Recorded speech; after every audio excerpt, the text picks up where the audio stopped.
Avant de rentrer dans le sujet, alors c'est vrai que c'est un sujet un peu particulier que je vais aborder, mais vous avez vu qu'on est un peu en été, ça y est déjà, hein. L'auditoire est clairsemé, voilà, les uns partent à droite à gauche. Alors je me suis dit, Seigneur, ça serait bien d'amener un sujet léger. On va pas trop les fatiguer parce que quand même, c'est l'été. Ah, il y a beaucoup de choses qui sont venues dans ma tête, beaucoup de sujets, de bénédictions, d'encouragement, et je sais qu'on en a tous besoin, tous besoin. Mais finalement, c'est pas ça qui est resté sur mon cœur. Il est venu plutôt, pas un sujet, mais un thème que je voudrais aborder sur plusieurs dimanches durant tout l'été. Sachant que je ne serai pas tout l'été avec vous, hein. Moi aussi, je vais me reposer ailleurs, hein. Mais il y a au moins 4 dimanches qui seront assurés, donc sur 4 prédications, un même thème que je voudrais développer. Alors, c'est quelque chose qu'on n'aborde pas forcément d'une manière régulière, courante, approfondie, parce que c'est un sujet qui dérange un peu. Alors je vous donnerai le titre, c'est le royaume des ténèbres. C'est léger, ça va. C'est pour l'été, hein, c'est la série de l'été, pour vous détendre. Parce que, en fait, dans le royaume des ténèbres, il n'y a pas de congé, il n'y a pas de vacances, il n'y a pas de... Non, il n'y a pas de ces choses-là. Par contre, l'Église, elle prend des vacances, elle prend parfois on se retire un peu, on se repose. Et attention, hein, même Jésus l'a fait. Jésus l'a fait. Et même il a mené ses disciples avec lui pour se reposer. Mais ça, c'est le royaume de Dieu, où tout est équilibré. Mais dans le royaume des ténèbres, tout est précipité parce qu'ils savent qu'ils ont très peu de temps. Eh oui, c'est comme une sorte de compte à rebours. Donc ils redoublent d'efforts. Le royaume des ténèbres redouble d'efforts pour essayer de nous faire perdre le prix de la course. Et ça, même en été. On va ouvrir nos Bibles, on va laisser l'image, on va ouvrir nos Bibles dans 1 Corinthiens 10. C'est un texte aussi qui est un peu particulier parce qu'il s'adresse à des chrétiens, mais Paul, il est assez tranchant, hein. On dirait qu'il est manichéen. Vous savez ce que c'est, être manichéen? Mani, non, c'est parce qu'il est des manières, hein, ni des manies. Manichéen, c'est un adjectif, hein, du reste, mais ça vient on va dire, alors je la fais simple, hein, d'un pasteur qui autrefois a amené ce courant de doctrine, et c'est devenu un adjectif manichéen qui dit tout simplement d'une manière très simple, soit c'est noir, soit c'est blanc. Il n'y a pas de gris, il n'y a pas de neutre. Soit c'est bon, soit c'est mauvais. Soit c'est Dieu, soit c'est le diable. C'est ça. Et l'enseignement de la parole de Dieu, il est très manichéen, hein. Soit tu es dans la volonté de Dieu, soit tu n'y es pas. Soit tu es sauvé, soit tu ne l'es pas. Soit tu es un enfant de Dieu, soit tu es un enfant du diable. C'est très cloisonné. Alors, la parole de Dieu nous dit, c'est l'apôtre Paul, dans Corinthiens 10, c'est verset 20, et je lirai à partir de la deuxième partie du verset, c'est-à-dire après le point-virgule, dans la version traditionnelle, hein, bien sûr. Il est dit, je ne veux pas, et il s'adresse à des chrétiens quand même de Corinthe, je ne veux pas que vous soyez en communion avec les démons. Notez qu'il n'est même pas dit avec le diable. Avec les démons. Verset 21. Vous ne pouvez boire la coupe du Seigneur et la coupe des démons. Vous ne pouvez participer à la table du Seigneur et à la table des démons. C'est-à-dire, en même temps, l'idée, c'est soit vous êtes avec Dieu en communion, soit vous êtes, malgré vous, et peut-être à l'ignorant, mais en communion avec les démons. Et Paul parle à l'Église. Alors, ce premier sujet de ce thème que je voudrais développer, c'est ce que vous avez un peu sous les yeux, finalement. Voilà. Vous croyez aux anges? Oui, oui, c'est écrit dans la Bible. Est-ce que vous croyez aux démons? C'est curieux parce qu'on pourrait penser que les démons, après la vie de Jésus, ça n'existe plus. Et certains le pensent, hein, un peu comme les dons spirituels. Tout s'est arrêté avec les disciples, la vie de l'esprit, les dons spirituels, les miracles, les démons. Tout s'est arrêté parce qu'après Actes, finalement, il n'y a plus rien, quoi. Les démons existent, vous le savez, on le sait tous, et on peut même encore aujourd'hui être en communion, sans trop le réaliser et le savoir, être en communion avec des démons. Parce que si tu ne l'es pas avec Dieu, tu l'es forcément avec quelqu'un d'autre. Dans le monde spirituel, c'est très manichéen. Il n'y a pas de zone neutre. Et on a tous une vie dite spirituelle. Et dans ce monde spirituel, il y a deux camps, c'est tout. Il n'y a que deux camps. Il y a le bon et le mauvais. Il y a Dieu et il y a le diable. Donc, tous ceux qui prétendent avoir une vie spirituelle, je crois qu'on est tous du lot. Nous prétendons à une vie spirituelle, mais finalement, avec qui nous sommes réellement en communion. C'est-à-dire, en communion. Alors, attention, je ne dis pas qu'on est en train de vouer un culte au diable. Je ne parle pas de ça. En communion, on pourrait le paraphraser. Qu'est-ce que j'ai en commun avec Dieu, avec Jésus, et qu'est-ce que j'ai en commun avec le diable et les démons? Elle est là, la question. Est-ce que j'ai plus de points communs avec le royaume de Dieu ou plus de points communs avec le royaume des ténèbres? C'est Jacques qui dira, si quelqu'un manque de sagesse, qu'il la demande à Dieu. On connaît le texte, mais si on va un peu plus loin, parce qu'il existe une sagesse divine que nous devons rechercher, parce que par définition, personne ne l'a, mais Dieu veut la donner à ceux qui la demandent. Mais il est aussi même dit dans le même texte qu'il existe une sagesse, dites-le, n'ayez pas peur du mot, diabolique. Diabolique. Et celle-là, elle n'est pas de Dieu. Mais elle fait partie du monde spirituel. Parce que Satan, le diable, fait partie du monde spirituel.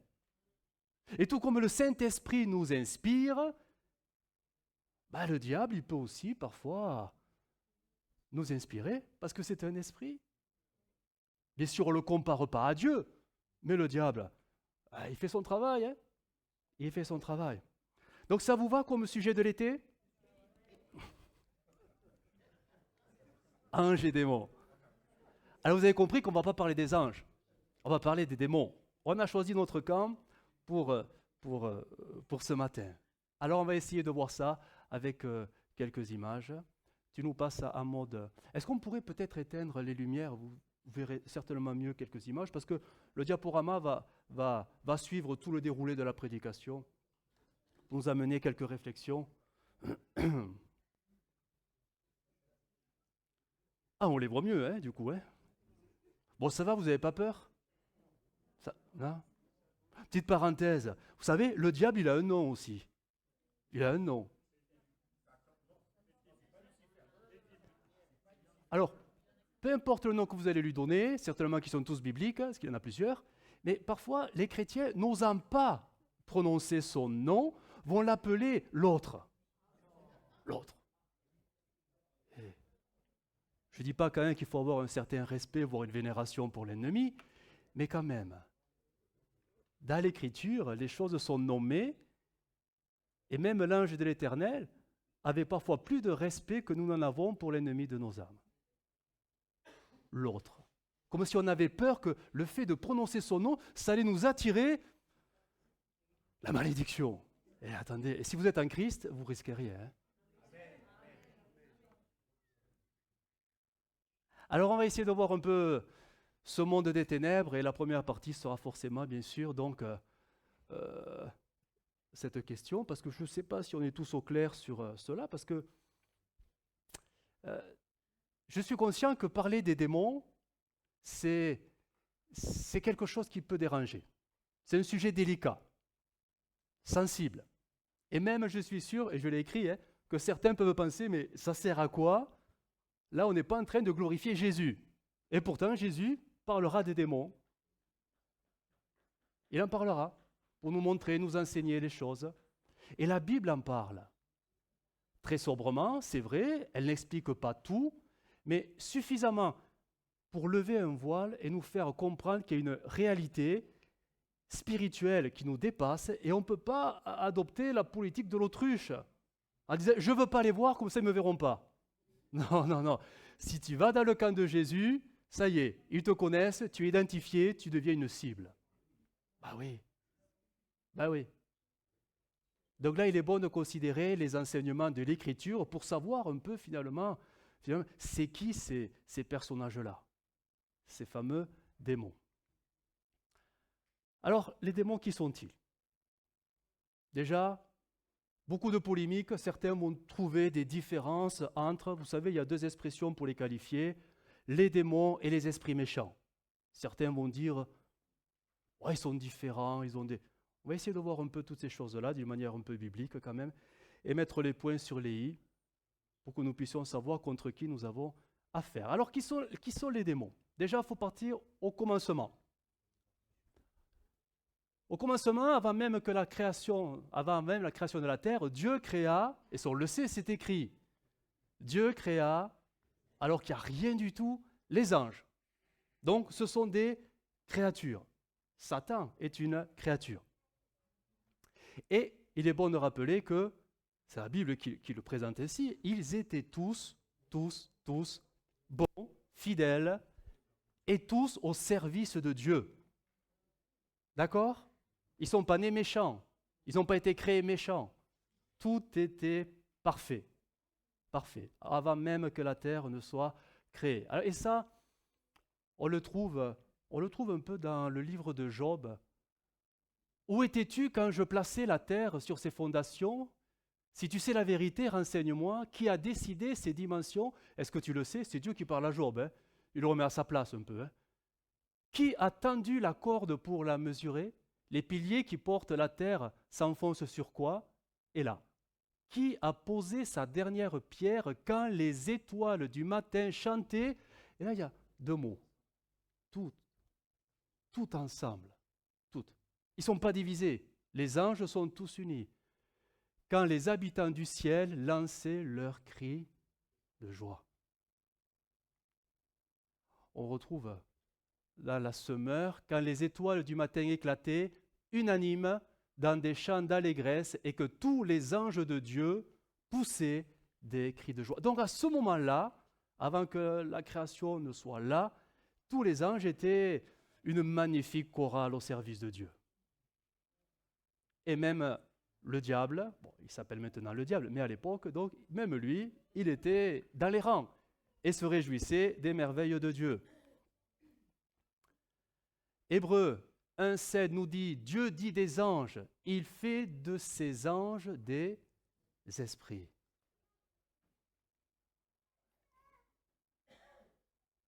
Hébreux 1,14, que sont les anges, parole vivante? Des esprits ayant diverses fonctions au service de Dieu. Ils sont envoyés en mission par lui pour aider ceux qui vont hériter le salut. Donc ça donne déjà vraiment des directions.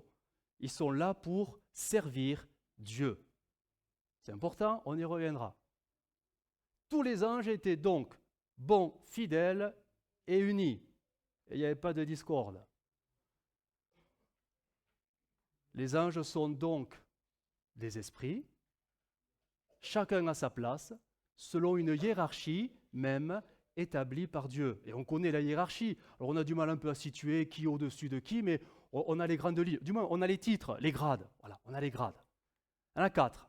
Il y a les séraphins, les chérubins, les archanges et les anges. On a quelques noms, notamment on sait qu'il y en a un qui s'appelle Gabriel. C'est un ange, hein? On a Michel, alors Michael, on va dire, hein, en hébreu, parce que Michel, ça fait français. Michael, voilà. Lucifer, bon, astre brillant, etc., etc. On a quelques noms, mais ça ne va pas plus loin. Ça va pas plus loin. Tous les autres noms d'archanges que vous connaissez n'ont pas sa source dans la Bible. Et là, on est dans les livres d'hétérocanoniques, et là, vous avez des noms bizarres qui apparaissent. Raphaël et machin et bidule. Mais bon, tout ça, c'est pas dans la Bible. Hein. Tous les anges formaient donc une armée céleste parfaite où chacun avait sa place, son rôle, sa fonction, selon une organisation précise dans une soumission parfaite. Ça, c'est vraiment le royaume de Dieu, au tout début. Jusqu'au jour où il y en a un, Lucifer, chérubin protecteur, c'est ainsi qu'il est nommé, convoitera le trône de Dieu. Ça, c'est un grand mystère. Et comment cela a pu naître dans son cœur? Dieu les a laissés libres, hein? Dieu les a créés totalement libres, comme les hommes, hein? Libre arbitre, de choisir de servir Dieu ou pas. Ce n'est pas des robots. Ce sont des êtres supérieurs, spirituels, avec un libre arbitre, tout comme nous, qui l'avons reçu. Alors là, nous avons des textes qui expliquent un peu cela. Ézéchiel, tu vivais en Éden, le jardin de Dieu, couvert de pierres précieuses, rubis, topazes et diamants, chrysolites, cornaline et jaspe et saphir, grenat et émeraude. Tu portais toutes sortes de bijoux en or préparés le jour où tu as été créé. Je t'avais choisi comme chérubin protecteur aux ailes étendues. Tu vivais sur ma montagne sainte et tu te promenais au milieu des pierres de feu. Tu t'es conduit parfaitement depuis le jour où tu as été créé jusqu'au jour où le mal est apparu chez toi. Ton commerce est devenu important, cela t'a poussé à la violence et tu as fait le mal. Aussi je te chasse de ma montagne et je te mets au rang des gens ordinaires. Toi le chérubin protecteur, je vais te chasser du milieu des pierres de feu. Ton cœur est devenu orgueilleux à cause de ta beauté. Ta brillante réussite t'a fait perdre la tête. C'est pourquoi je te jette par terre. Alors, bien sûr, on retrouve ces traits qui étaient en lui et dans son cœur, l'ambition, l'orgueil, et tout cela provoquera donc sa chute et sa condamnation. Ésaïe en parle aussi. Te voilà tombé du ciel, astre brillant, fils de l'aurore.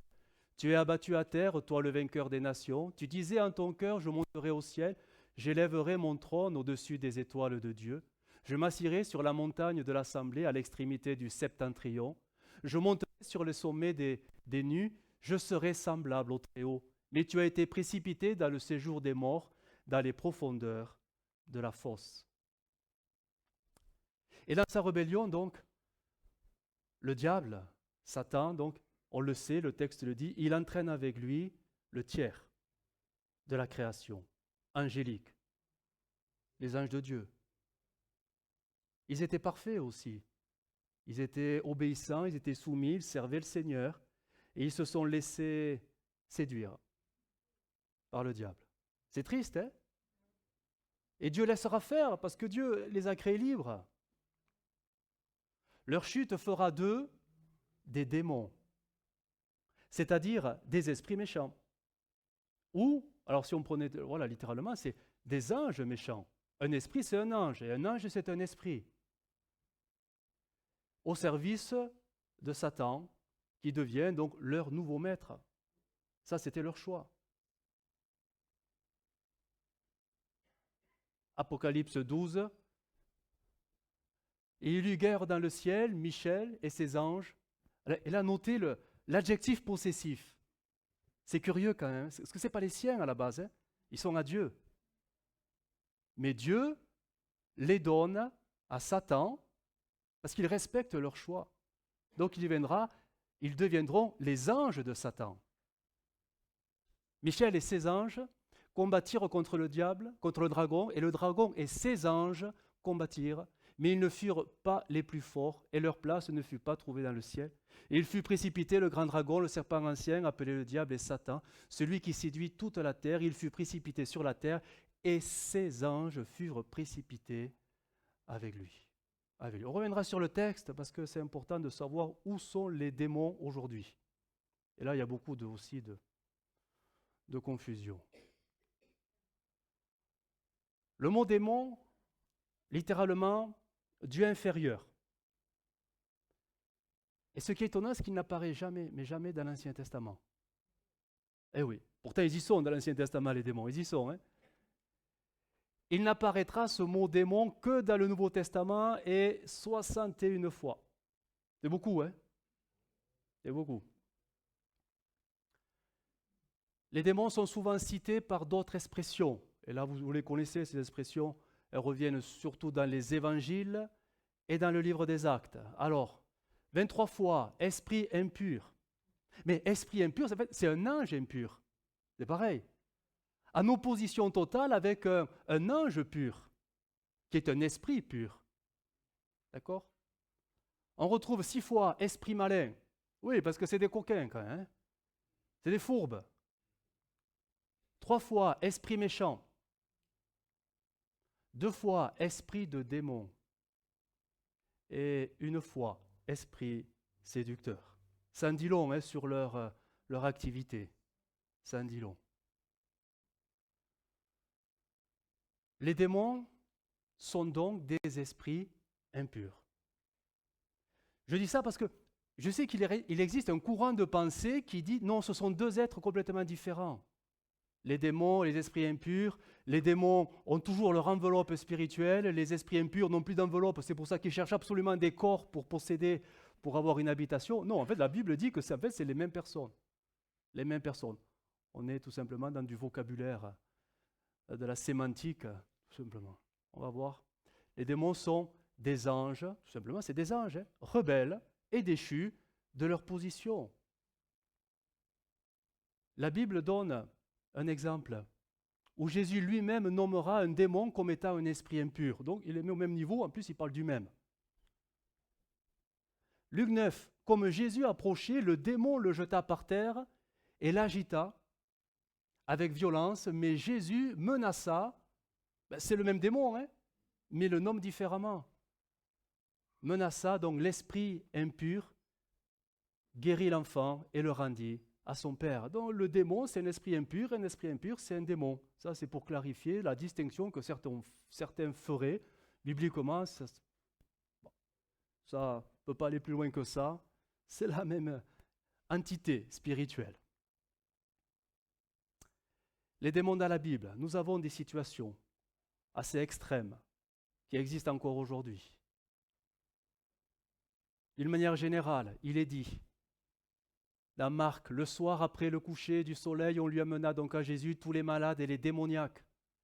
Et toute la ville était rassemblée devant sa porte. Il guérit beaucoup de gens qui avaient diverses maladies. Il chassa, on parle de Jésus aussi, beaucoup de démons. Et il ne permettait pas aux démons de parler parce qu'ils le connaissaient. Et il alla prêcher dans les synagogues par toute la Galilée et il chassa les démons. Ça, c'est les évangiles. C'est vraiment Jésus qui chasse des démons et guérit les malades. On voit aussi que les disciples iront dans la même activité parce qu'ils sont mandatés pour, Marc 6. Ils partirent et ils prêchèrent la repentance, ils chassaient beaucoup de démons et ils oignaient d'huile beaucoup de malades et les guérissaient. Donc on voit que les disciples faisaient comme le maître parce que le maître leur a donné l'autorité de faire les mêmes choses. On retrouve notamment cette servante du Seigneur, Marie de Magdala.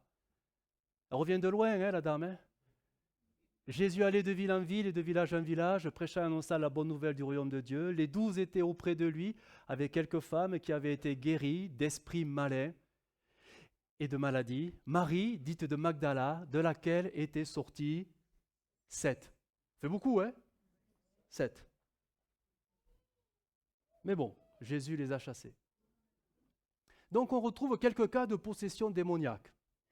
Alors on a l'impression quand on lit les évangiles qu'il y en a beaucoup plus que ça, beaucoup plus, en fait il y en a 9, que 9. Mais on a l'impression qu'il y en a beaucoup plus parce qu'en fait c'est la même histoire qui est répétée plusieurs fois, avec des détails supplémentaires entre Matthieu, Luc, Jean et Marc. Parfois les mêmes récits, souvent les mêmes récits reviennent alors qu'on a l'impression que c'est multiplié par 4, mais en fait c'est la même histoire, dite un peu différemment. Mais il y a 9, de mémoire il y a 9. Matthieu 15, une femme cananéenne qui venait de ces contrées lui cria « Aie pitié de moi, Seigneur, fils de David, ma fille ». On parle d'une enfant. Une enfant. C'est étonnant, hein? On y reviendra. Est cruellement tourmentée par le démon. La version se meurt sous l'emprise d'un démon. Bon, on sait ce que Jésus va faire. Il va la délivrer. Et à distance, sans poser les mains, sans l'huile, sans rien, le démon partira. Deuxième cas, nous parlons de possession. Matthieu 9, comme il s'en allait, voici on amena à Jésus un démoniaque muet. Français courant, possédé d'un esprit mauvais, qui le rendait muet. Le démon y a été chassé, le muet, par là. Ça aussi, ça interpelle sur ce qu'ils peuvent nous faire, physiquement parlant. Troisième cas, Matthieu 17, Seigneur, aie pitié de mon fils. Un garçon, un enfant, qui est lunatique et qui souffre cruellement. Il tombe souvent dans le feu et souvent dans l'eau. Jésus parla, alors j'ai condensé le texte, Jésus parla sévèrement au démon qui sortit de lui et l'enfant fut guéri à l'heure même. Et Jésus, à la fin du texte, précisera, cette sorte de démon ne sort que par la prière et par le jeûne. Les disciples n'ont pas réussi à chasser le démon. Et Jésus expliquera un peu les choses. Quatrième cas, Luc 4. Il se trouva dans la synagogue un homme qui avait un esprit de démon impur. Vous vous rendez compte là aussi? Dans la synagogue, c'est quand même, pour eux, c'est un lieu saint. C'est là où, dire, la Bible, non, la loi, la Torah, elle est lue, c'est là qu'il y a les prières qui montent vers Dieu. C'est un lieu saint, la synagogue. Le démon, il s'en fiche, hein? Il s'en fiche de nos lieux saints. Il est là. Et il se manifeste. Il se trouva dans la synagogue un homme qui avait un esprit de démon impur et qui s'écria d'une voix forte. Qu'y a-t-il entre nous et toi, Jésus de Nazareth? Tu es venu pour nous perdre. Je sais qui tu es, le Saint de Dieu. Jésus le menaça, disant, tais-toi et sors de cet homme. Et le démon le jeta au milieu de l'assemblée et sortit de lui sans lui faire aucun mal. Ça a bouleversé, le culte, cette histoire-là. Vous vous rendez compte, un homme qui se met à crier et qui est jeté par terre? Si ça nous arrivait, il se passerait quoi? Est-ce qu'on perd la moitié de l'auditoire par les sorties de secours? Non, mais certains seraient en prière, très bien, pour prendre position, mais je pense qu'une grande partie serait dans une peur soudaine. Bon, si. Mais oui. Et imaginez si le démon il est à côté de vous. Non mais, il y avait forcément déjà à côté de ce monsieur. Ben oui. Bon, allez. On continue parce qu'il y en a d'autres. Cinquième cas, Luc 8. Lorsque Jésus fut descendu à terre, il vint au-devant de lui un homme de la ville qui était possédé de plusieurs démons. Depuis longtemps, il ne portait point de vêtements et avait sa demeure non dans une maison, mais dans les sépulcres. Ayant vu Jésus, il poussa un cri, se jeta à ses pieds et dit d'une voix forte, qu'y a-t-il entre moi et toi, Jésus, fils de Dieu, très haut? Je t'en supplie, ne me tourmente pas. Car Jésus commandait à l'esprit impur de sortir de cet homme dont il s'était emparé depuis longtemps. On le gardait lié de chaînes et les fers aux pieds, mais il rompait les liens et il était entraîné par le démon dans les déserts. Jésus lui demanda, « Quel est ton nom ?» « Légion, répondit-il, car plusieurs démons étaient entrés en lui, et il priait instamment Jésus de ne pas leur ordonner d'aller dans l'abîme. Il y avait là, dans la montagne, un grand troupeau de pourceaux qui paissaient, et les démons supplièrent Jésus de leur permettre d'entrer dans ces pourceaux. Il le leur permit, et les démons sortirent de cet homme, entrèrent dans les pourceaux, et le troupeau se précipita des pentes escarpées dans le lac et se noya. C'est étonnant ça aussi. Ce qui est étonnant, c'est de voir que les démons peuvent rentrer dans des animaux.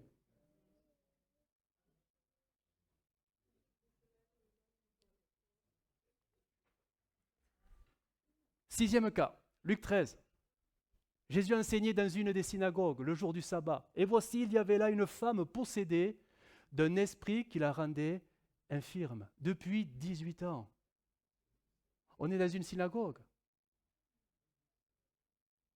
Elle était courbée et ne pouvait pas du tout se redresser. Lorsqu'il la vit, Jésus lui adressa la parole et lui dit, « Femme, tu es délivrée de ton infirmité. » Et il lui imposa les mains et à l'instant, elle se redressa et glorifia Dieu. C'est quand même étonnant ce texte aussi. Ça fait si longtemps qu'elle fréquentait, on va dire, son église, si longtemps qu'elle était là, avec le diable. Un esprit. 7e cas, acte 16. Là, on n'est plus avec Jésus, on est avec les apôtres, on est avec Paul. Un jour, alors que nous nous rendions au lieu de prière, une jeune esclave, alors d'autres versions disent même une enfant, une fillette, vint à notre rencontre. Elle avait en elle un esprit démoniaque ayant la faculté de prédire l'avenir. Et par ses divinations, elle procurait de jolis revenus à ses maîtres. Tu m'étonnes. Ben oui. Elle se mit à nous suivre, Paul et nous, en criant à tue-tête, ces hommes-là sont des serviteurs du Dieu suprême, ils viennent vous annoncer comment être sauvés. C'est étonnant, hein, quand même, la pub. Hein. Elle fit cela pendant plusieurs jours de suite. À la fin, Paul fut excédé. Il se retourna et s'adressant directement au mauvais esprit, il dit « Je t'ordonne au nom de Jésus-Christ de sortir de cette fille. » À l'instant même, il la quitta de sorte qu'elle perdit son don de divination. Vous voyez, les démons ne sont pas là que pour nous faire du mal et nous tourmenter. Parfois, ils nous donnent des capacités, des pouvoirs, des compétences surnaturelles. C'est étonnant hein, ce qu'ils font. Hein.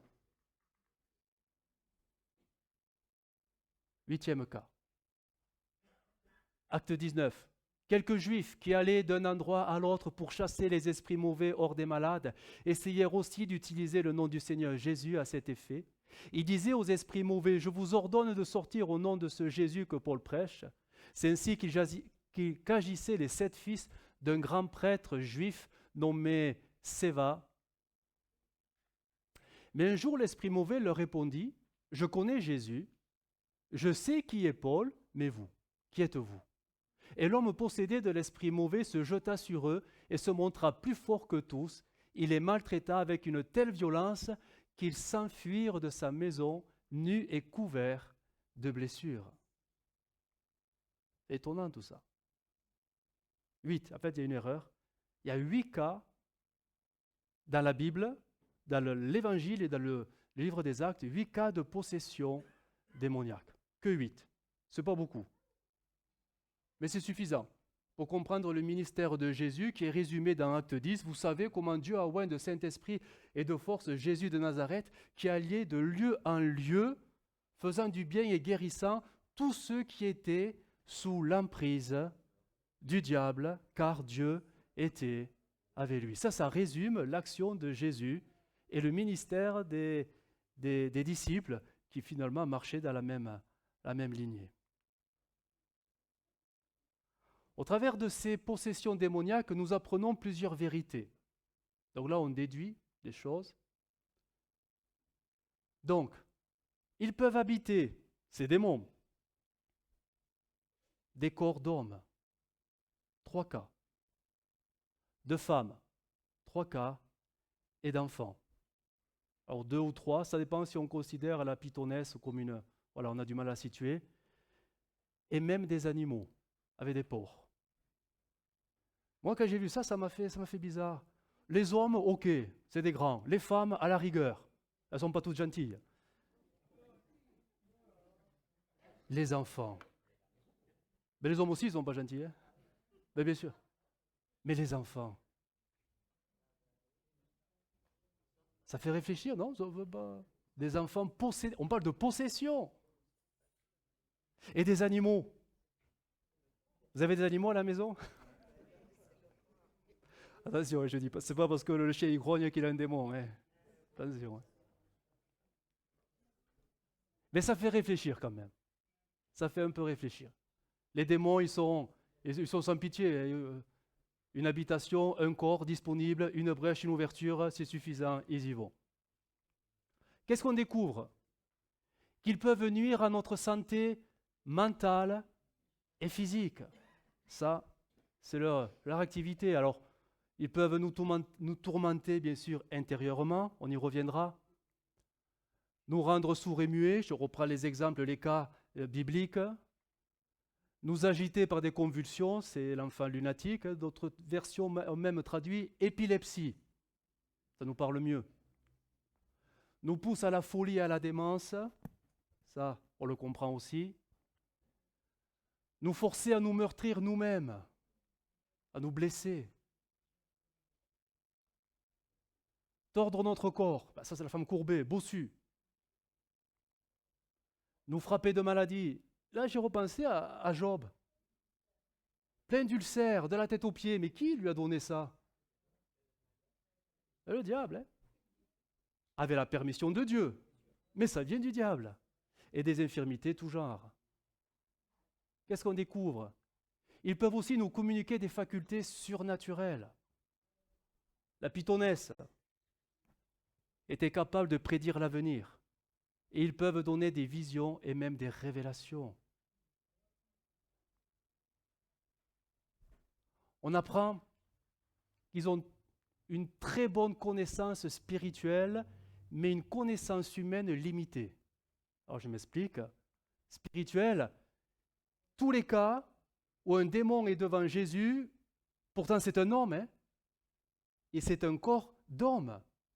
Il n'a pas écrit « Je suis le Fils de Dieu », « Je suis le Messie », il n'y a rien d'écrit. Pourtant, tous les démons reconnaissent dans ce corps de ce fils de charpentier qu'il est beaucoup plus qu'un simple fils de charpentier, qu'il est le Fils du Dieu très haut. Tous. Et tous viennent se prosterner devant lui. Et Jésus les fait taire tous parce qu'il ne voulait pas que ça se sache. C'est pour ça qu'il les fera taire. Donc malgré son humanité, tous savent spirituellement que c'est le Fils de Dieu. Tous. Ils connaissent le jugement final qui les attend, tous. Ils le savent. Et là, c'est intéressant. Le cas des exorcistes là, ambulants, les 7 fils de Sheva. Pourtant, il n'est pas là, Paul. Mais tous connaissent que Paul est un serviteur de Dieu. Ils le savent. Pourtant, il n'est pas là. Par contre, les 7 fils de Sheva qui jouent aux exorcistes, eux, on ne vous connaît pas. Vous, on ne vous connaît pas, mais parce que vous jouez avec le feu, vous allez vous brûler maintenant. Ça, c'est étonnant. Il semblerait que les démons connaissent les véritables enfants de Dieu. Ils ont des fiches sur nous. Hein. Ils ont des dossiers sur nous. Ils nous connaissent. Parce que nous avons une identité spirituelle en Christ. Par contre, ils ne connaissent pas les fameux exorcistes ambulants, les 7 fils de Sheva. Quand on y réfléchit, on découvre que les démons préfèrent se cacher silencieusement dans les corps pour ne pas révéler leur présence. C'est pour ça qu'on les appelle les esprits malins. Leur but est de rester dans les corps. Comprenez, ils ont besoin de ces corps. Donc plus ils passent inaperçus, plus ils sont contents. Quand Jésus était dans un lieu, tous les démons se manifestaient d'eux-mêmes et venaient au-devant de Jésus, parce que leur seule crainte, c'est d'être chassés dans l'abîme. Avec l'apôtre Paul, le démon de la pythonesse, et c'est ça qui est aussi étonnant, lui, il restera caché, malgré ses manifestations, pendant plusieurs jours, sans que Paul, semble-t-il, ne comprenne la source démoniaque de la publicité de la jeune fille. Ça a duré plusieurs jours. Et c'est seulement au bout de, X jours, qu'il est complètement excédé, que là, il comprend qu'il y a quelque chose de diabolique. Et il chassera direct le démon qui partira direct. Mais ça montre que, et là, je ne dis pas ça pour faire peur, mais vous savez, on peut vraiment être tous remplis du Saint-Esprit et avoir quelqu'un de pris, possédé par un démon, et qui reste tranquille, bien caché. Hein. Certains, certainement, se manifesteront d'eux-mêmes parce qu'il y a des niveaux. Mais d'autres vont tout faire pour rester cachés silencieusement, de peur de se faire expulser. On ne sait pas ce qui se passe dans la vie des gens qui viennent au milieu de nous. Les fameux visiteurs, les gens du monde. Ah ouais? Ils peuvent assister au culte et repartir comme si de rien n'était, jusqu'au jour où ils sont décelés, démasqués. Les démons ne craignent pas les lieux saints où ils se trouvent. Enfin, le fameux possédé dans la synagogue, la femme courbée. Et certainement qu'il y en a eu plus d'un démon qui nous ont pas visités, mais qui étaient parmi nous, hein? Mais bien sûr. Les démons peuvent même s'opposer et résister aux prières qui sont là pour les chasser. On pense aux disciples qui ont essayé de chasser ce démon du fils du père, du fils lunatique. Ils ont essayé de le chasser, ils ne sont pas arrivés. Hein. Il y a eu une lutte. Et c'est là que Jésus dira, mais ce genre de démon ne sort que par la prière et par le jeûne. Donc, parfois, ça peut arriver qu'il y ait de la résistance et un combat qui s'engage. Les démons se cachent et feront tout pour se dissimuler de peur d'être chassés. Voilà pourquoi le Saint-Esprit, Acte 1 Corinthiens 12, nous donne un des dons spirituels qui est quand même pas le moindre, hein, le discernement des esprits. Pour savoir les choses, pour comprendre les attitudes et les comportements. Ça ne saute pas aux yeux. Et ça, il n'y a que le Saint-Esprit qui nous ouvre les yeux pour comprendre, pour les démasquer et pour les chasser. Parce que souvent, on focalise sur la prophétie, parce que ça nous fait du bien. Et on aime bien que Dieu nous fasse du bien, parce que ça encourage, ça console. Et c'est très bien, c'est très bien. Mais dans les dons spirituels, il y a aussi le discernement des esprits, parce que c'est quelque chose qui fait que parfois, on peut avoir des gens pris par des esprits au milieu de nous, et le but, c'est de les renvoyer libres, hein, avec le salut. Nous continuons.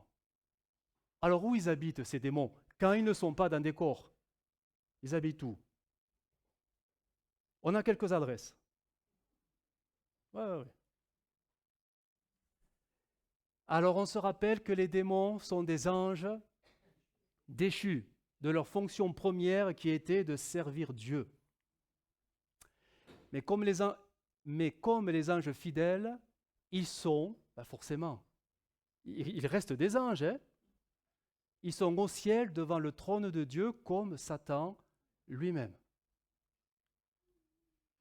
Est-ce que la Bible le dit? Oui, on a deux récits parlants.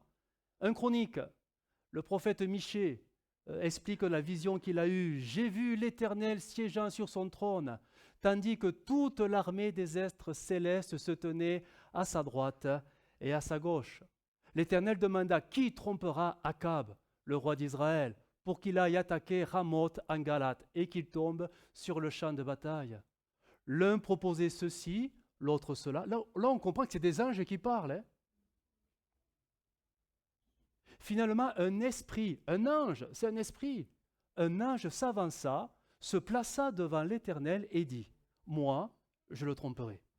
Je le tromperai. L'Éternel lui demanda, et comment tu vas t'y prendre? Ou t'y prendras-tu? J'irai, répondit-il, inspirer. Et là, on comprend que ce n'est pas un ange gentil. J'ai inspiré des mensonges à tous ces prophètes. L'Éternel dit, pour sûr, tu le tromperas, tu réussiras, va donc et fais comme tu l'as dit. Donc c'est étonnant, tous en haut devant Dieu. Nous avons Job. Un jour, les anges de Dieu se rendirent au conseil de l'Éternel.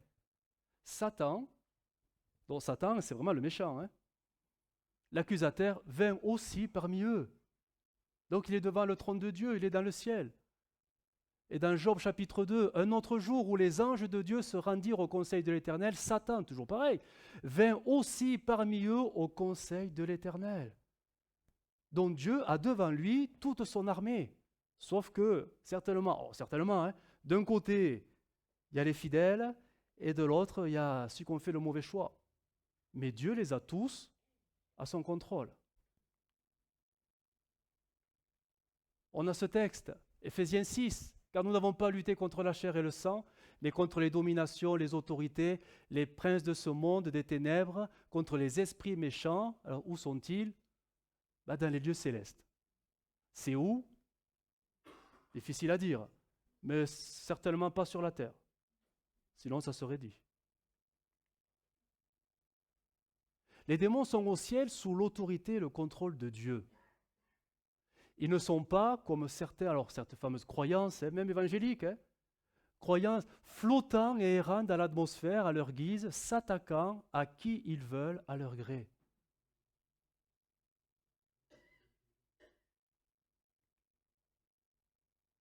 Ils ne peuvent qu'agir qu'avec, c'est Dieu qui contrôle tout, Sinon c'est donner au diable un pouvoir qu'il n'a pas quand même. Même le diable est au service de Dieu. Donc à plus forte raison les démons. Ils ne peuvent qu'agir qu'avec l'aval de Dieu. Les démons, rappelons-le qui ne sont que des anges, remplissent certaines missions, puis retournent au ciel. Leur présence sur terre, parce qu'ils ne sont pas tous au ciel, certains sont sur terre. Leur présence sur terre s'établit seulement dans des cas de possession démoniaque parce qu'ils ont trouvé une habitation corporelle. Là, on parle de cas extrêmes de possession démoniaque. Mais il s'agit de situations donc extrêmes où des portes leur ont été ouvertes au travers de pratiques occultes, sorcellerie, magie, etc. Et pour vous rassurer, s'il le fallait, on n'attrape pas un démon comme on attraperait un rhume. Non, mais je dis ça parce que c'est jamais. Si on a une connaissance de l'Écriture, on sait, pour se le rappeler, on voit ça le mardi avec l'Apocalypse 3D, quand on vient. Et venez, parce que c'est intéressant. Ce n'est qu'à la grande tribulation que des hordes de démons seront lâchés sur terre pour tourmenter les hommes. Et ça, nous l'avons, c'est écrit d'une manière très claire, 5e et 6e trompette, ouverture du puits de l'âme, les fameuses sauterelles qui ne sont que des démons, et la cavalerie démoniaque, les chevaux aux têtes de lion, qui ne sont que des démons, seront lâchés sur la terre pour tourmenter les hommes et les faire souffrir. Mais pas avant. Pour l'instant, ils sont encore en haut et ils obéissent à Dieu. Alors, là, ça nous concerne directement maintenant. Que peuvent nous faire les démons? Avons-nous besoin de les craindre? Rien. Ça vous rassure? Ça y est, c'est un bon culte, ça va. Mais je rajoute un petit de manière directe. De manière directe. On va essayer de clarifier la pensée. Un enfant de Dieu né de nouveau, rempli du Saint-Esprit, ne peut pas être sous la domination d'un démon. Domination d'un démon, je parle de possession démoniaque. Je parle de ça. Un chrétien authentique, et tout réside sur ce mot authentique, ne peut pas être possédé. Par contre, un chrétien vivant dans le péché volontairement ouvre de nouveau des portes aux démons. Et on connaît les textes, Matthieu 12, quand un mauvais esprit vient à sortir d'un homme, il se met à parcourir les lieux arides, çà et là, à la recherche d'un lieu de repos et il n'en trouve pas. Alors il se dit, il vaut mieux regagner la maison que j'ai quittée. Il revient à son arrivée, la trouve inoccupée, tout a été nettoyé, bien remis en ordre et embelli. Et là, alors il va chercher 7 autres démons encore plus méchants que lui et il les ramène avec lui.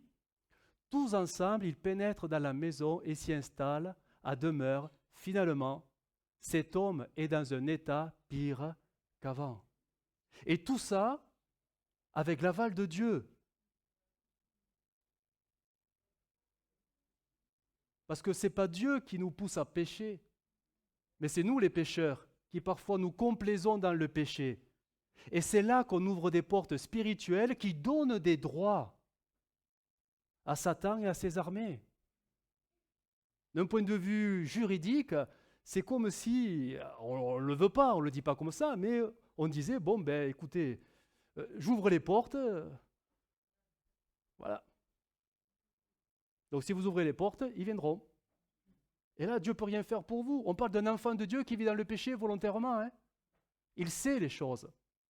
mais il revient à sa vie d'autrefois, et là, ça va être pire. Le chrétien étant le temple du Saint-Esprit ne peut contenir en même temps un esprit impur et le Saint-Esprit. Ça, c'est pour le chrétien authentique. De manière indirecte, ils peuvent donc nous atteindre. Alors, on va voir comment. Parce que ça, même le chrétien rempli du Saint-Esprit, même le chrétien authentique, sera sujet à ces formes de pression, d'attaque de l'ennemi. On ne parle pas de possession démoniaque, mais on parle d'attaque de l'ennemi, des démons ou de Satan. Vous savez que Satan ne peut pas être partout à la fois. Hein? S'il est en train de travailler en Chine, il est en Chine. Il ne sera pas ici. Mais il va déléguer et envoyer avec l'aval ces démons qui, eux, couvrent la surface de la terre. Alors qu'est-ce qu'ils peuvent nous faire d'une manière indirecte? Trois choses. La première, nous tourmenter.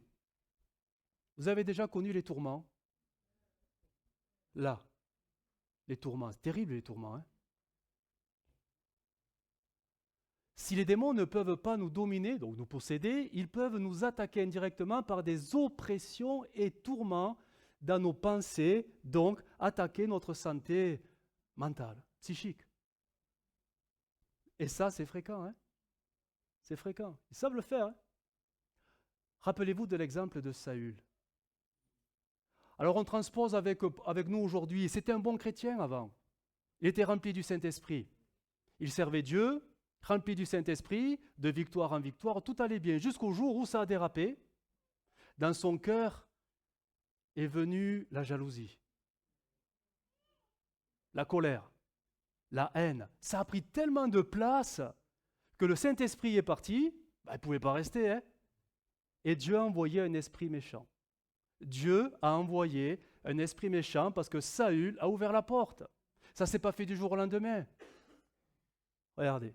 L'esprit de l'Éternel se retira de Saül, tandis qu'un mauvais esprit, un démon, envoyé par l'Éternel, se mit à le tourmenter. Dès lors, chaque fois que le mauvais esprit venu de Dieu assaillait Saül, David prenait sa lyre et en jouait. Alors Saül se calmait et se sentait mieux, et le mauvais esprit le quittait. On ne parle pas de possession démoniaque là. On parle d'une oppression.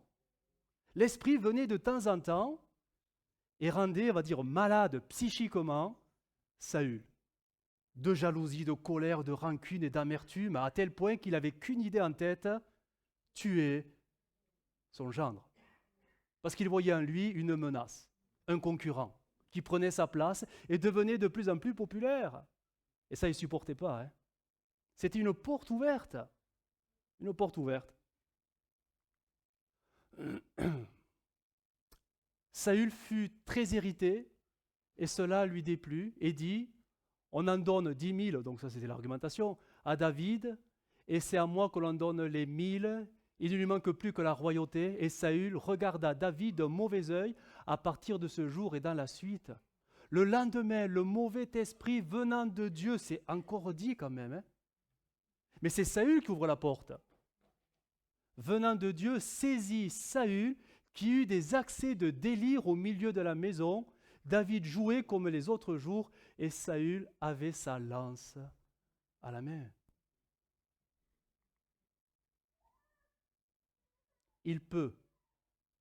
On peut tous être la cible d'un démon quand dans nos cœurs des brèches s'ouvrent à cause de nos attitudes charnelles. Et là, c'est pas exhaustif, hein? La colère, la jalousie, l'amertume, la haine, ça c'était dans Saül. Mais parfois, si c'est dans nos vies, si c'est dans nos vies que ça s'installe et que ça s'enracine, vous croyez qu'on est en train de faire quoi? Qu'on est en train d'ouvrir une porte. On ne parle pas de possession, on parle d'oppression qui peut avoir vraiment une emprise diabolique. C'est passager. Ça va, ça vient, au fil des circonstances, mais ça reste diabolique. Hein? Éphésiens 4, si vous vous emportez, ça vous est déjà arrivé? Oui, un peu. Il y a plusieurs niveaux. Ne commettez pas de péché, ne laissez pas le champ libre à la colère, que votre ressentiment s'apaise avant la nuit. Et regardez ces paroles vivantes qui le dit ainsi, ne prêtez pas l'oreille au diffamateur, le diable, et n'entr'ouvrez pas la porte au démon, ne lui donnez aucune prise sur vous. Par la colère. Alors on ne parle pas de la colère passagère parce que le papy en face ne roule pas assez vite pour vous. On ne parle pas de ça, on parle de la colère qui s'enracine dans l'âme. Cette colère qui parfois vous amène à des pensées mais bizarres. Non? Est-ce que des chrétiens peuvent ressentir la haine? Ben oui, et ça ne vient pas du Saint-Esprit. Hein? Au début c'est humain, mais après ça devient diabolique parce que c'est une emprise. On ne parle pas de possession. On parle d'une oppression qui de temps en temps vient, telle des vagues. Et ça vous met dans des états de... des fois, on ne reconnaît pas la personne. Hein. Je ne dis pas que tous ceux qui ont à un moment donné un accès de colère sont sous l'emprise d'un démon. Non, je ne parle pas de ça. Je parle de choses qui s'enracinent, qui s'établissent et qui vous gâchent la vie. C'est dérangeant, ça. Parce que quand il y a des emprises de ce genre-là, il y a des choses qui dérangent. On ne veut plus aller à l'église. On ne veut plus lire la Bible. Alors il y a des jours où on aura envie, des jours où on n'aura plus envie. On ne voudra plus prier. Il y a des choses qui vont se passer comme des fractures. On le vivra de plus en plus mal. Et ça existe au milieu du peuple de Dieu.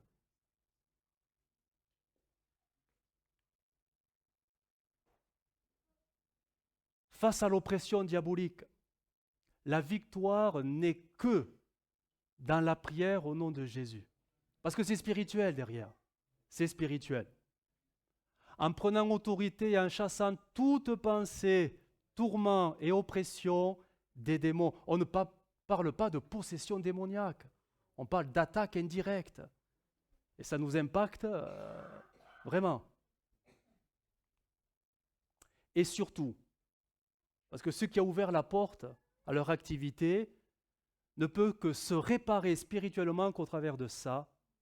C'est-à-dire on fermera les portes et les brèches par la confession, la repentance. Mais ce n'est pas suffisant. Repentance, confession et surtout le pardon. Tant que spirituellement les choses ne sont pas réglées, la brèche, elle, ne se ferme pas. Même si tu prends la victoire en Christ et que l'oppression s'en va, ce n'est pas parce que le démon s'en va que la brèche, elle se ferme. Je ne sais pas si on le comprend. Ou je ne sais pas si l'Église a assez de discernement pour voir ces choses-là. Je ne sais pas. Vous êtes surpris, choqué? Vous voyez, c'est un sujet léger pour l'été. Hein,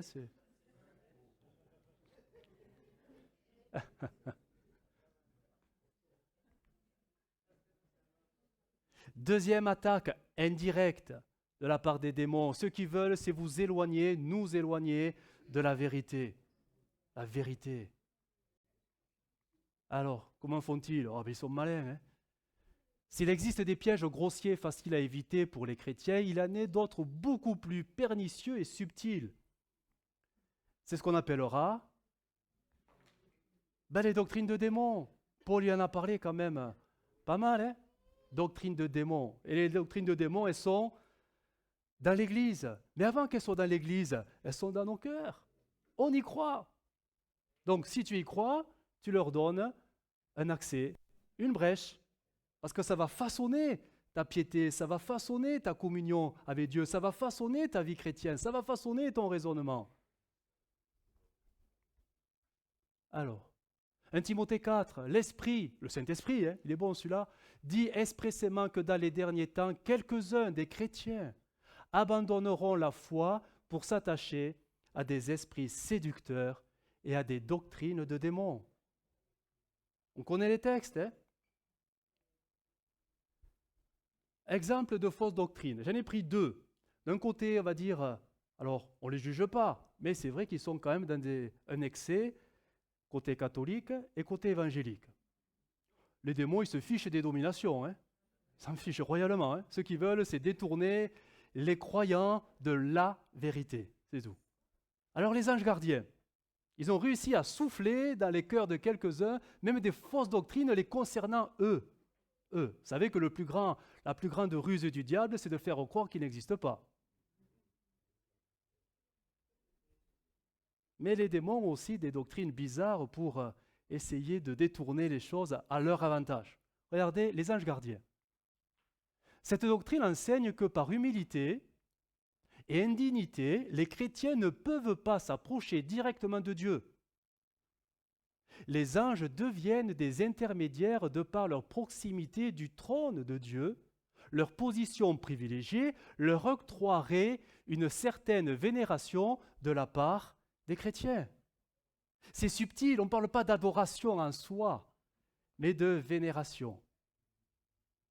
Ça, c'est catholique. On se dit, ouf, ça va, mais attendez. Alors, on va creuser, regardez. Avec tout le respect qu'on a pour la foi catholique, parce qu'on ne dénigre pas, parce que derrière, il y a des autorités spirituelles qui dirigent un peu tout, Benoît XVI a dit,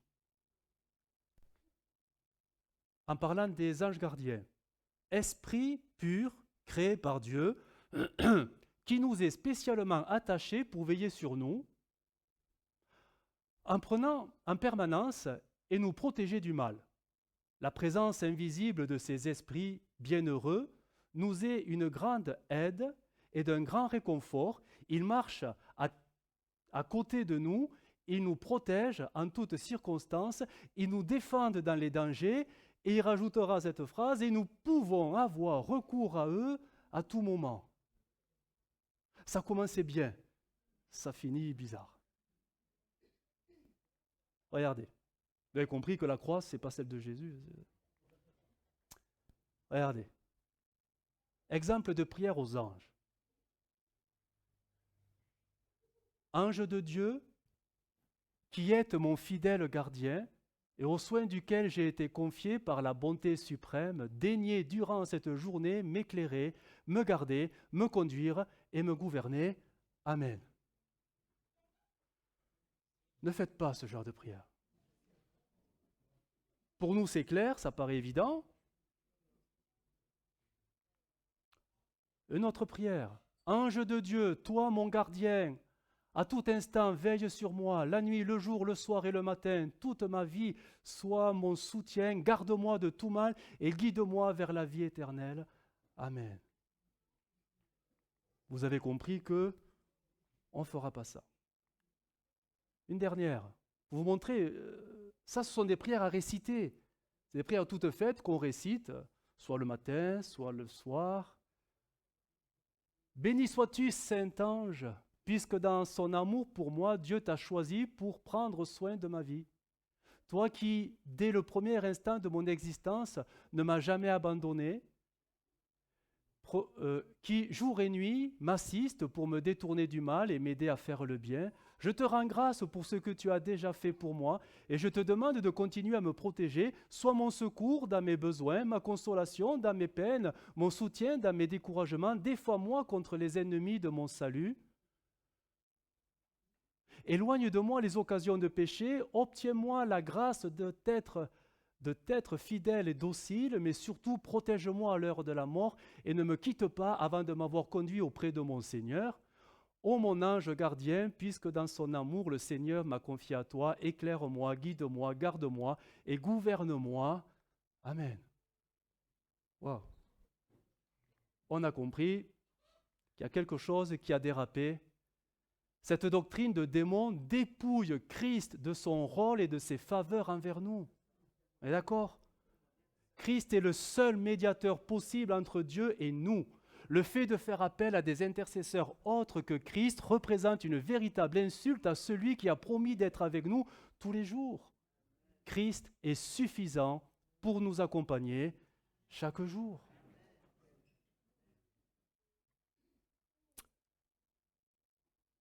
Chez les évangéliques, c'est pas mieux.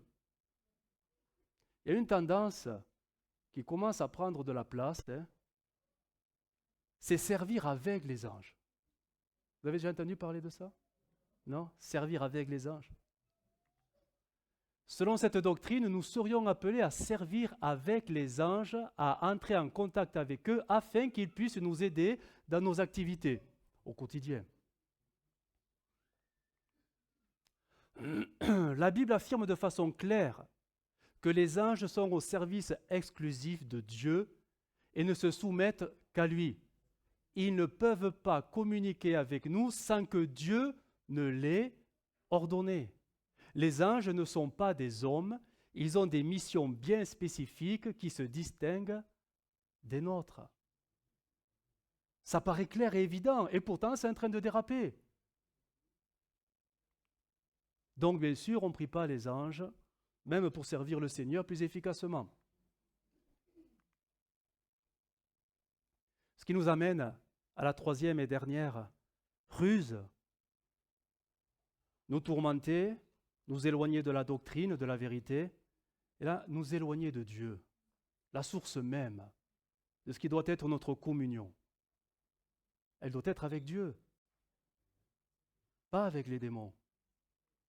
Alors, regardez, Colossiens 2, 18 nous dit « Ne vous laissez pas condamner par ces gens qui prennent plaisir à s'humilier et à s'adonner à un culte des anges, ils se livrent à leur vision. » Les démons déguisés en anges de lumière, il n'y a pas que Satan qui sait le faire, aiment séduire les chrétiens. Alors là, écoutez bien, ce n'est pas tous, mais quelques-uns sont prédisposés à ça. Ayant un engouement et une recherche du surnaturel divin. Il y aura toujours des chrétiens qui recherchent le miraculeux, le miraculeux, le miraculeux, le surnaturel, les miracles, la puissance. Ils n'ont que ça dans leur prière. Je ne dis pas que ce n'est pas biblique, si, mais quand ça prend une place déséquilibrée, ça commence à ouvrir une faille et une porte. Parce que la recherche même de notre communion, c'est de rechercher Dieu, pas la puissance de Dieu, mais Dieu lui-même. Il devient facile pour eux, donc les démons, de les tromper par des visions, des révélations, et les éloigner tout doucement de Dieu. Ben oui, parce que même les démons peuvent faire des miracles mensongers. Même les démons peuvent donner des visions et des révélations. Même les démons se font passer pour des anges.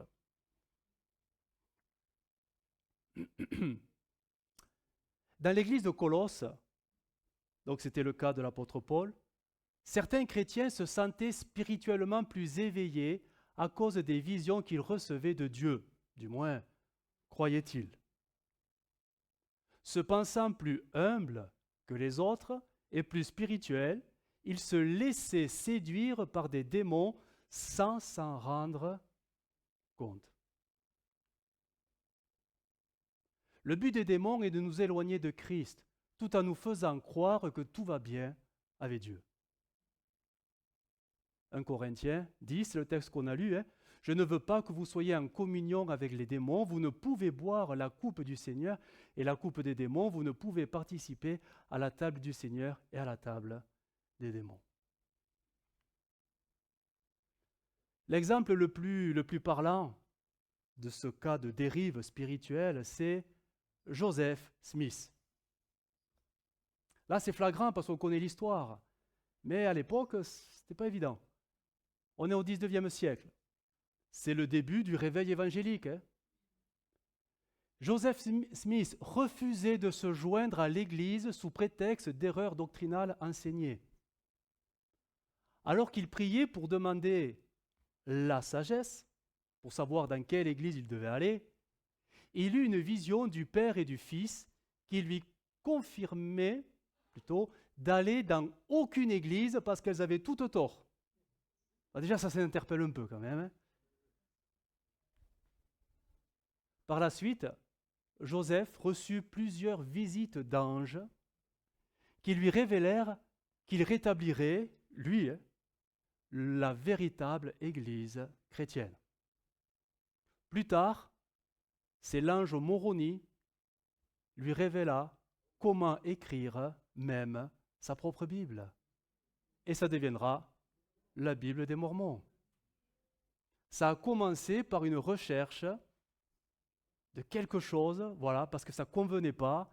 Je veux quelque chose de plus pur, quelque chose de plus grand, quelque chose de plus vrai, quelque chose de plus. Le cœur s'ouvre, on juge les autres, et voilà. Et le diable et les démons viennent avec leurs mensonges, tout simplement. C'est l'histoire des Mormons. Terrible, hein? On arrive à la fin.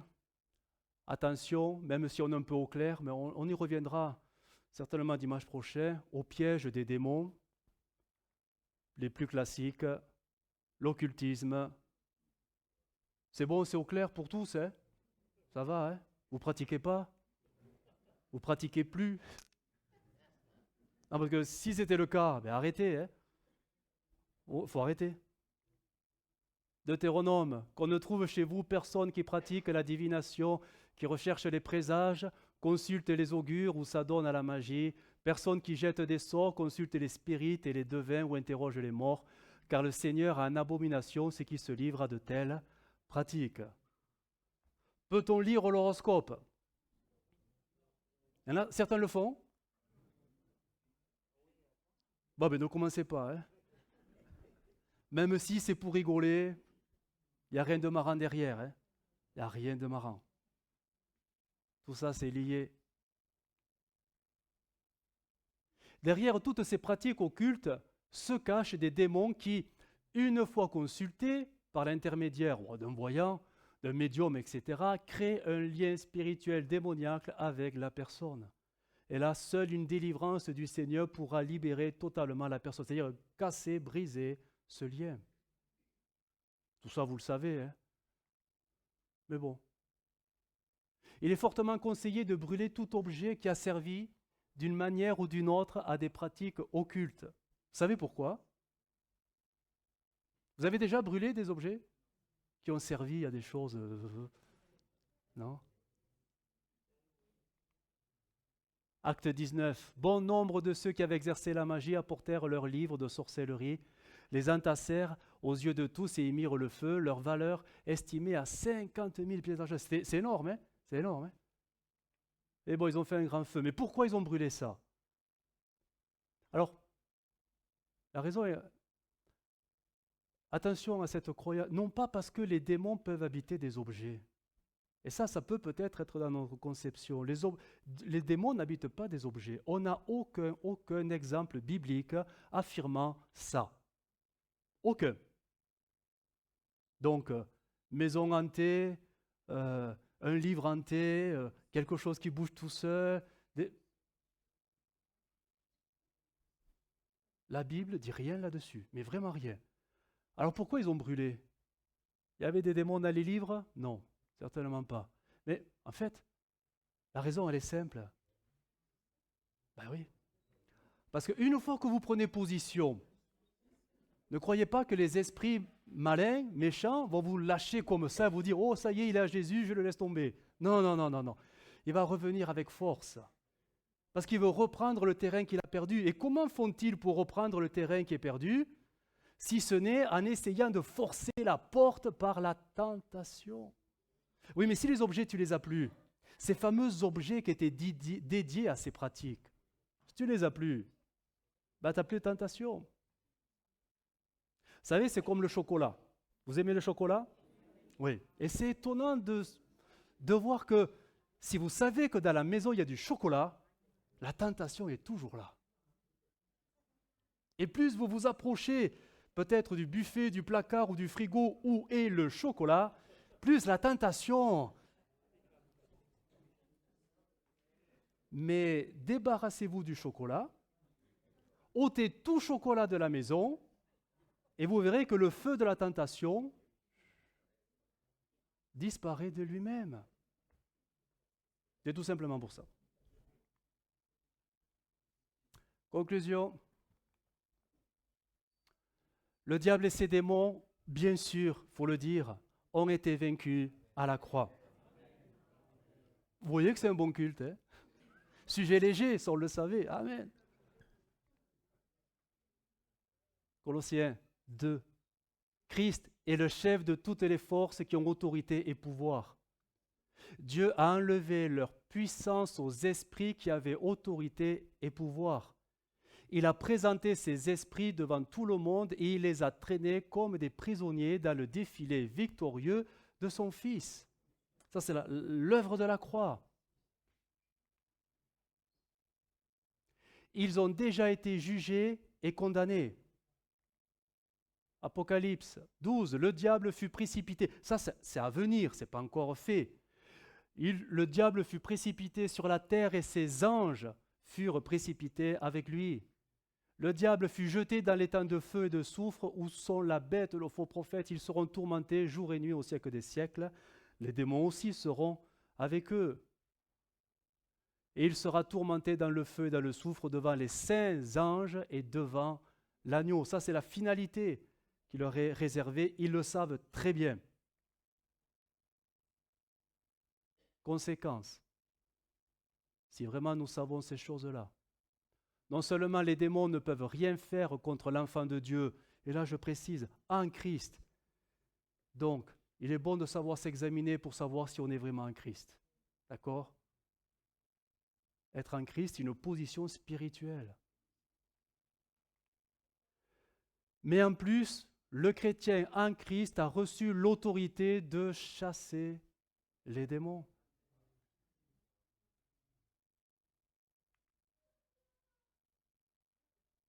Voici les miracles qui accompagneront ceux qui auront cru. À mon nom, ils chasseront les démons. Voyez, le reste, je ne le dis même pas. Le premier signe qui montre la puissance de Dieu dans nos vies, le premier signe, est de nettoyer spirituellement déjà nos vies et la vie des autres, afin qu'ils puissent recevoir la révélation de Christ et la venue du Saint-Esprit. Et ça passe par un nettoyage spirituel.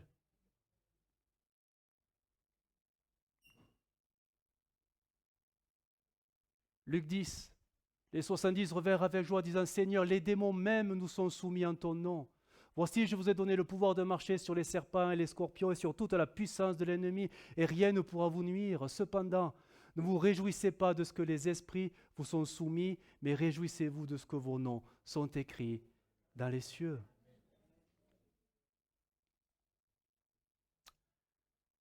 Chasser les démons, chasser des démons exige, bien sûr, d'avoir une puissance spirituelle par le baptême du Saint-Esprit. Ça va de soi, hein?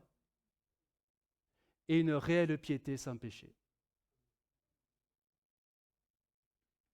Il est là le problème. Au niveau de la piété, vous avez entendu le don spirituel ce matin? L'apparence de la piété, mais tu renies ce qui fait la force. Tu ouvres des portes. Tu ouvres des portes.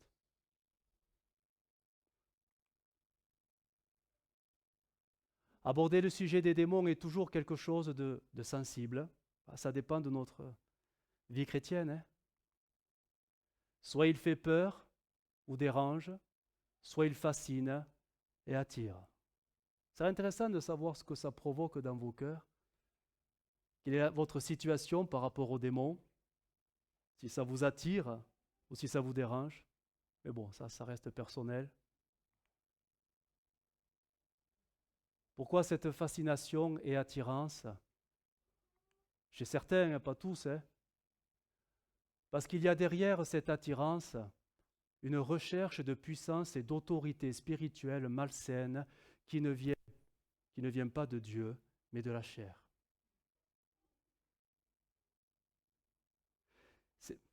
On a dans les églises, même au milieu de nous, des gens qui peut-être le diront pas ouvertement, mais qui voient des démons partout. Et qui veulent chasser les démons. Oh, ils ne le feront pas à l'église, mais en aparté. Ils vont prier et chasser le démon de la colère, chasser le démon de l'alcool, chasser le démon de la paresse, chasser le démon de la sexualité, chasser le démon. Vous avez compris quoi, hein? La Bible nous dit que les œuvres de la chair sont de la chair, point. Et que derrière les œuvres de la chair, ce n'est pas des démons, c'est la chair. Et c'est penchants naturels, tout simplement. Parfois, des chrétiens ont comme cette fascination à vouloir déceler les choses parce que derrière, il y a une recherche tout simplement de reconnaissance, d'une autorité, quelque chose. Mais ça ne vient pas de Dieu. Ça ne vient pas de Dieu, malheureusement. Et là, ils ouvrent des portes aussi. Et ça a fait beaucoup de dégâts. Je vais en parler. Oui, à cause de cela, plusieurs sont même tombés dans de fausses doctrines, croyances et pratiques, et on se souvient malheureusement. Vous avez connu ces temps-là, de la démonologie. Ça a divisé les églises, ça a perturbé les chrétiens. Parce qu'on a vu dans les œuvres de la chair des démons à chasser, alors on s'est mis à chasser des démons partout. Partout, partout, partout. Partout. Et même vous avez entendu, et je vais le dire, parce que je dois le dire, même pour qu'un culte soit plus agréable à la gloire de Dieu, on se met à chasser les démons qui sont là flottants.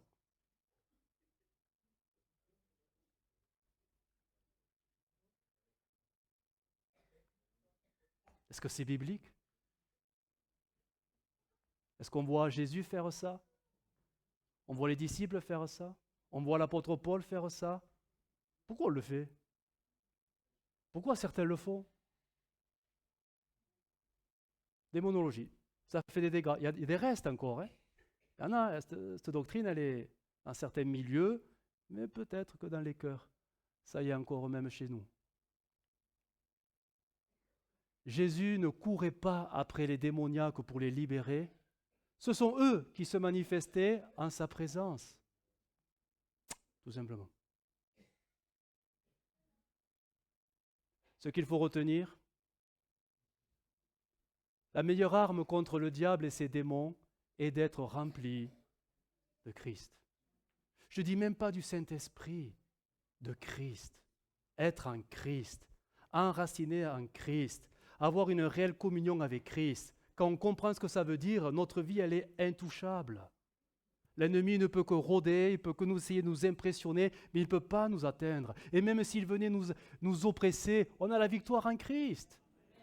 Parce que nous sommes en Christ. Nous sommes en Christ. Le cas de l'apôtre Paul, il est très parlant. Pendant plusieurs jours, il est suivi par un démon qui crie. Et il ne comprend rien, il ne fait rien. C'est qu'à un moment donné, il se passe quelque chose, il n'en peut plus. Il en a marre. Il en a marre. Et là, il comprend que derrière, il y a une activité démoniaque. C'est pour ça qu'il peut y avoir même des démons au milieu de nous alors qu'on chante de beaux chants à la gloire de Jésus. Et ils ne se manifesteront pas parce qu'ils ne veulent pas se manifester. Parce qu'ils ont peur. Ils savent très bien que s'ils le font, ils seront chassés. Donc leur but, c'est de rester.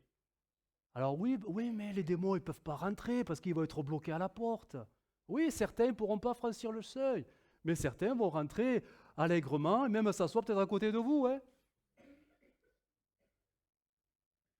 Je ne dis pas qu'il faut choisir ses voisins, bien les choisir. Mais je veux dire, voilà. Une vie droite, une vie vraie, pure, sainte, cherchant toujours à être remplie du Saint-Esprit. Ça, c'est la vie chrétienne normale. Et si on vit ça normalement, comme un besoin quotidien, les démons, il n'y a pas de brèche en vous. Il n'y a pas de brèche.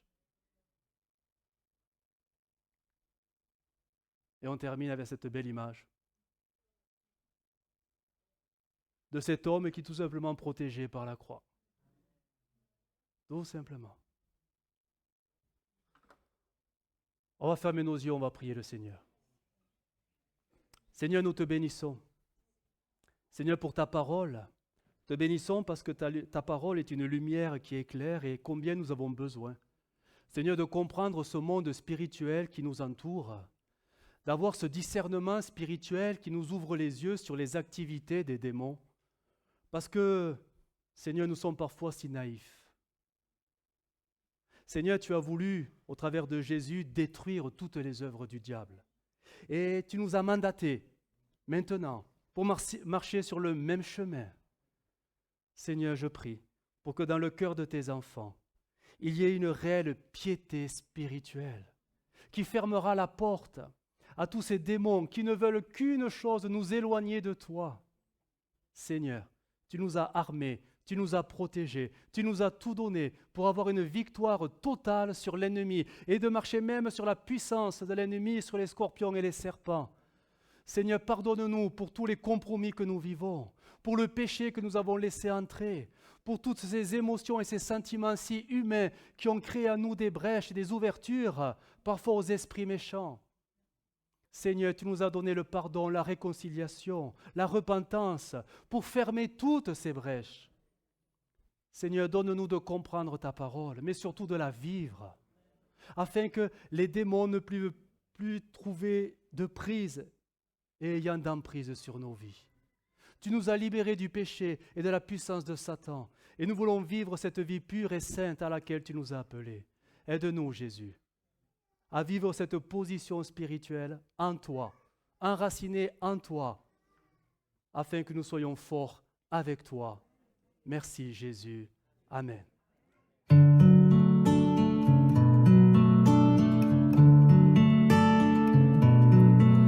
Well, I heard there was a secret chord that David played and it pleased the Lord. But you don't really care for music, do ya? Well, it goes like this, the fourth, the fifth, minor fall and major lift, the baffled king composing hallelujah, hallelujah, hallelujah, hallelujah, hallelujah.